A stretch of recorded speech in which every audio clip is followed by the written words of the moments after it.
I Gusti Ayu Agung Indah Trimafoyuda yang disapa Geinda terpilih menjadi Ketua Umum Asosiasi Pengusaha Jasa Boga Indonesia atau APJI DPD Bali periode 2024 sampai 2029 dalam Musyawarah Daerah atau Musda yang digelar di Chow Cafe Bali pada Minggu 28 April 2024. Geinda terpilih secara aklamasi dalam musda yang dihadiri instansi terkait serta puluhan anggota APJI.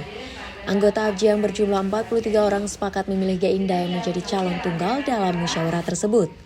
Usai musda, selanjutnya pengurus baru ini akan mengikuti Munas di Jakarta pada tanggal 1 sampai 3 Mei dan akan dilantik secara simbolis. Pengukuhan pengurus selanjutnya akan dilaksanakan di Bali. Setelah terpilih, Geinda berjanji akan mengaktifkan asosiasi yang telah terbentuk sejak tahun 2013 ini.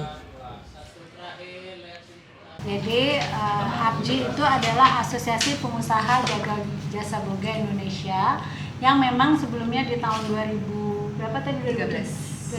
memang sudah ada. Nah, dengan satu dan lain hal mungkin tidak begitu bisa aktif. Nah, kemarin saya dihubungi oleh pengurus-pengurus yang di pusat untuk dimintakan bantuan membentuk aktifkan kembali APJI karena dianggap memang usaha tata boga di Bali ini sangat krusial sebenarnya, kan mengingat Bali ini sering sekali menghandle conference besar.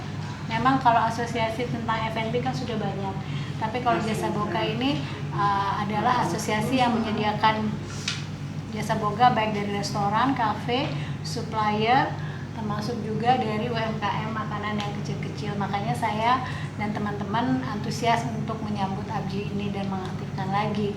Contoh, di situ akan ada terkait dengan dinas koperasi, UMKM, dengan dinas perdagangan, dengan dinas pariwisata. Kebetulan yang hadir saat ini yang kami undang adalah dinas pariwisata, tapi nanti setelah musda ini kita akan mengadakan dilantik secara simbolik. Jadi beberapa dari teman-teman Bali yang berkenan dan ada waktu datang ke Jakarta, sekaligus akan dilaksanakan Munas APJI di Jakarta dari tanggal 1 sampai 3 Mei. Dan kita hadir di sana, perwakilan Bali sudah terbentuk dan dilantik secara simbolik. Nanti kita akan diadakan pengukuhan di Bali untuk seluruh pengurus yang ada dan harapan kita eksistensinya ini bisa semakin luas. Karena kita juga ingin para pengusaha ini memiliki bendera yang bisa menjadi jembatan yang nantinya difasilitasi oleh pemerintah untuk kemajuan ekonomi atau usaha masing-masing. Itu sih tujuan utama dan juga networking. Untuk kepengurusan kami sudah bentuk struktur organisasi sesuai dengan yang di provide oleh pusat. Jadi di situ ada beberapa ketua bidang, tentunya ketua umum, bendahara dan sekretaris, dan beberapa ketua bidang dan juga anggota nantinya yang mungkin kita bisa rekrut tidak terbatas. Tentunya di situ ada dewan penasehat dan dewan pembina yang unsurnya adalah kami harapkan pemerintah dan pengurus-pengurus senior lama. Untuk saat ini berapa ya urusannya? Untuk sekarang ini karena hari pertama dan musda pertama kita berapa? Ada 43. Udah 43 ya? Udah 43. Iya, masih membuka peluang untuk yang lainnya. Oh ya, justru itu Hasilnya. Itu seluruh Bali, apa dan pasar? ya, kalau kita ini levelnya di Bali. Kita Tapi anggotanya seluruh Bali. Iya. Tidak dibentuk 13 kota. Belum, karena ini kan baru hari pertama. Jadi Mungkin bisa disebutkan benefit supaya bergabung ke asosiasi seperti apa? Biar mereka bergabung. ya. Tentunya satu itu adalah networking, walaupun kita bergerak dalam bisnis yang sama, tetapi unsur yang sama tapi jenis berbeda. Contoh di sini ada restoran, ada wine, ada juga supplier kue-kue dan lain-lain. Nah, benefitnya adalah kita saling cross promosi. Yang kedua, mungkin di saat kita melakukan event gabungan ya, Mbak Yoga, event gabungan di situ kita bisa berkolaborasi untuk mempromosikan produk masing-masing. Tentunya juga banyak program-program pemerintah yang saya rasa membutuhkan rumah seperti APJI ini.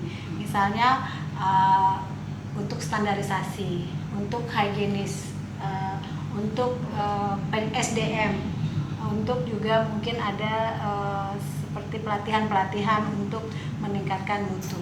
Satu lagi begitu kadang contoh yang maksudnya teknis, misal ada conference kayak kemarin G20, itu pasti yang kita lihat kan hanya tamu-tamu negara, tetapi behind the scene-nya itu kayak koordinator, driver, back office, itu pasti membutuhkan jasa catering ya. Mereka juga semua perlu makan. Bayangin, jadi kadang pusat itu juga berusaha di mana nih di Bali kita mau kasih proyek-proyek untuk pengadaan makanan, minuman dan lain-lain.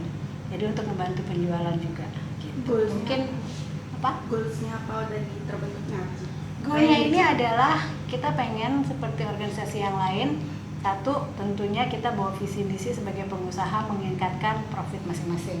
Tetapi karena kita yang bergerak di organisasi ini biasanya itu adalah ikhlas untuk men-sharing interest yang sama dan menjaga kualitas mutu dari bisnis yang kita jalankan, dan dalam hal ini makanan dan minuman, supaya kita nggak ada yang sembarangan ya. Jadi kualitas orang ke Bali dari segi menikmati atau lokal sendiri dari menikmati itu tidak standar dan mutunya bagus, dan kita saling memotivasi satu sama lain. Kayak misalnya ini bagus nih ininya, nanti kita akan mau